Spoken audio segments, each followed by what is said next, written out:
Hello everyone, I'm Kibin Alleyne and today is Tuesday, July 4th. The BronxNet team would like to wish you all a happy 4th of July. You are now watching Open, a live program bringing the Bronx and New York City straight to you. Don't forget to stay connected with us via social media at BronxNet TV. Homelessness remains a significant issue for many individuals leaving prison. To address this challenge, the Fortune Society partnered with FJC, a foundation of philanthropic funds, to offer affordable housing to formerly incarcerated people. The Deputy Chief Executive Officer of the Fortune Society, Stanley Richards, and the CEO of FJC, Sam Marks, joins me to discuss this effort. Thank you both so much for joining me. Thank you for having me. Thank you. Now, Sam, how did the partnership between FJC and the Fortune Society begin? So my relationship with Fortune Society goes back maybe 15 years. Prior to being at FJC, I worked at a corporate foundation, I worked for a nonprofit lender, and now at FJC, we're a foundation of donor-advised funds where we manage philanthropic accounts for a range of stakeholders. And in all that time, I've collaborated with the Fortune Society, I've watched them from afar at times, and I've always known them to be a best-in-class organization, incredibly creative set of folks. So when at FJC, we came up with a sort of creative, innovative idea of how to use philanthropic dollars, we were really thrilled that the Fortune Society said, yeah, we'll work with you to test it out. Now, Stanley, a lot of the work the Fortune Society does centers incarcerated or formerly incarcerated individuals. What are some challenges they face when they are released from prison? Well, one major challenge that Fortune took on years ago, as Sam was talking about, is housing. What we've seen is that people come home, they're not able to access housing resources in the community. Many have served long time and no longer have family. About 25% of the people who walk through Fortune's door right now come in as homeless. And one of the things we know is that people don't have a safe place to live, if people don't have access to mental health care, substance abuse treatment, employment, and economic opportunities, their chances of staying in the community diminish significantly. And so as an organization in 2002, we took on providing housing to people impacted by the criminal legal system, and opened the Castle. Shortly after, we opened up Castle Garden, which is supportive and affordable housing. And that's where our work with Sam begun.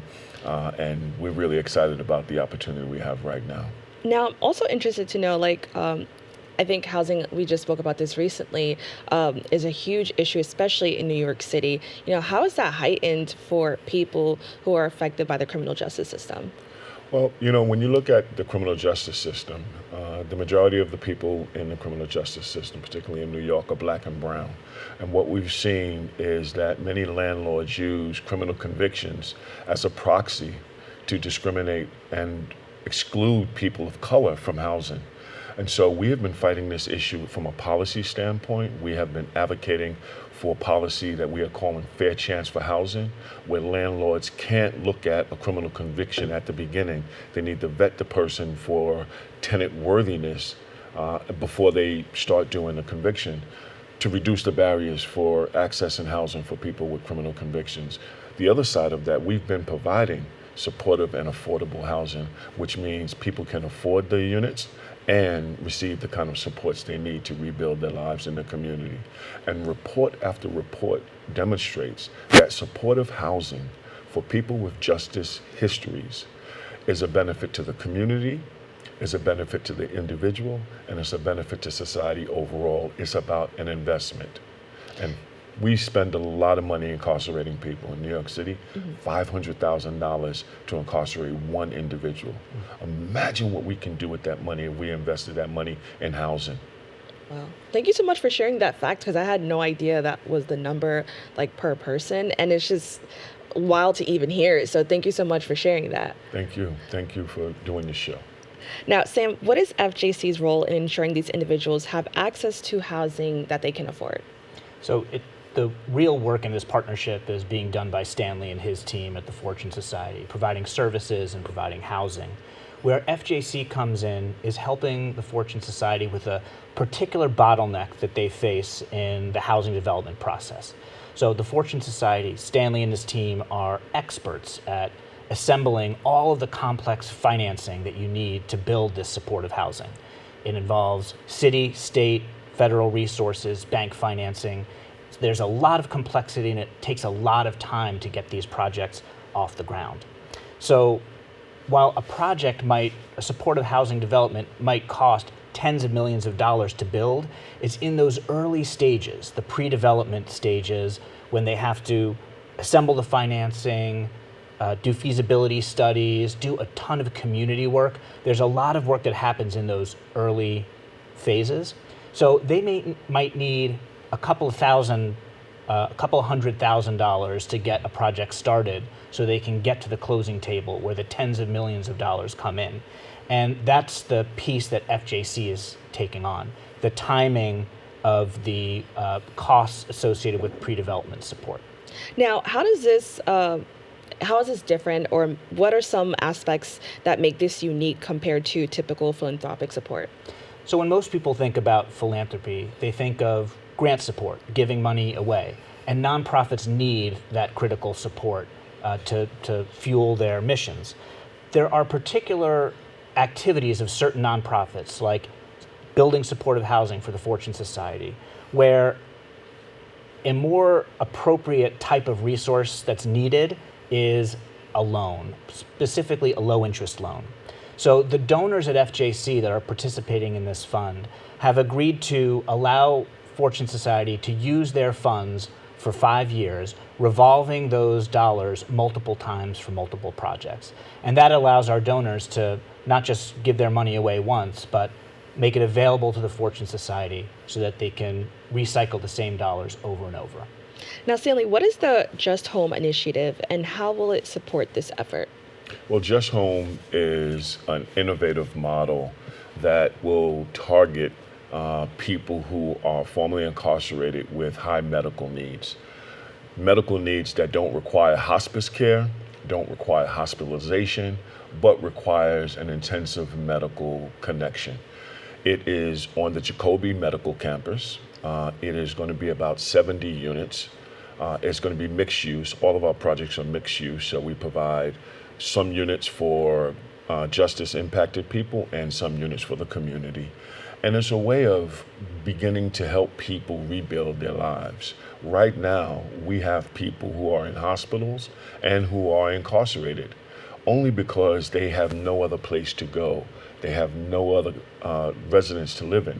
And so Just Home will provide permanent supportive housing for that population. Now, you mentioned it's going to help people rebuild their lives. Can you just talk about why that is like such an important aspect to think about? Because when we have conversations about people who are formerly incarcerated, just being out isn't enough for people to get their lives back. So can you just talk about the importance of recognizing that? Absolutely. I mean, what we're talking about is generational change, right? As an example, I'm formerly incarcerated. I was born and raised in the Bronx and still live in the Bronx. And I cycled in and out of prison all my life. And it wasn't until I went to prison and went to school, went to college, that I realized that that didn't have to be my life. And what we're talking about is providing people opportunities that I had.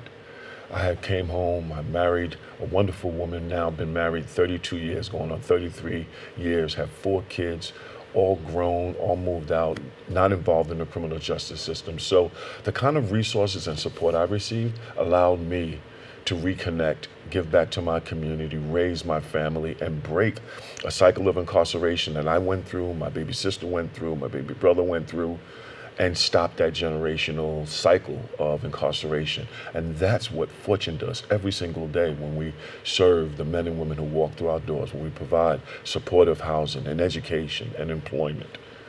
It's about generational change. And then can you also just talk about why it was important for your organization to be a part of this? I mean, you heard what Stanley just said. It's an incredibly inspiring story.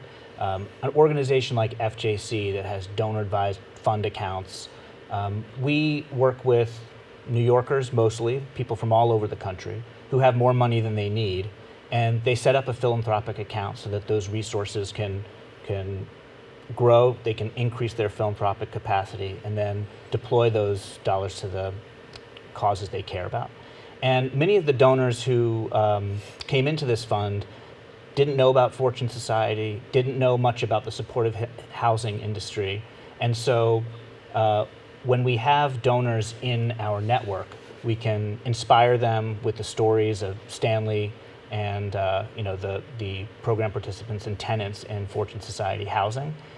We were able to bring them on site visits to see the housing and meet some of the folks who were affected. So that's the exciting opportunity here, is helping our donors think about how their philanthropic dollars can be put to use for maximum impact. And here's the human-centered part of it, right? Is that we all want to figure out a way, how do we make society better? How do we contribute to the capacity of others in our community? And the partnership between FJC and Fortune is about bringing those partnerships together. The uniqueness and capacity of Fortune is embedded in our diversity. 50% of our staff are people with lived experience, 30% of our exec team, 30% of our board. But it's the diversity of our organization and partnerships that really bring about a way that we can see each other differently, and about a way we can have an impact that's greater than our individual impacts. Now, what would you say to a nonprofit organization that's looking to make a difference and needs that extra help? Like, how would you guide them through it? I would say this is a model that nonprofits who are in the housing sector, they should take a look at. This is also a model for someone who has resources that's looking at, how do I leverage my resources to make a difference?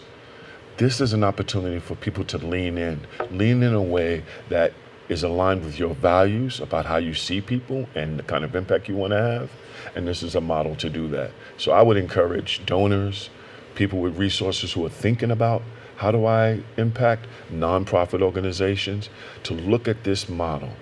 It's an innovative model that allows the recycling of an investment to bring about transformative opportunities for people who are disproportionately impacted by the criminal justice system.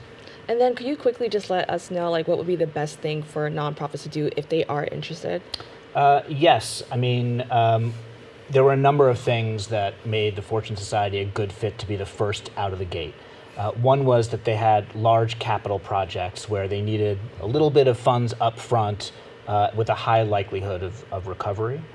The other is the Fortune Society had a level of scale and sophistication and a long history of borrowing and repaying, so they were a good credit. And finally, the Fortune Society brought some of their own resources to the table. So of our $600,000 fund, half of the dollars are coming from the Fortune Society and their own stakeholders, and half of it are coming from FJC donors under our umbrella. Yes. So it was this ability to find engagement across these very different types of communities to put this money to work. All right. Well, I want to thank you both so much for joining us and having this conversation. Thank you for having us. Thank you, Kibin. Don't go away. We'll be back with more Open right after this.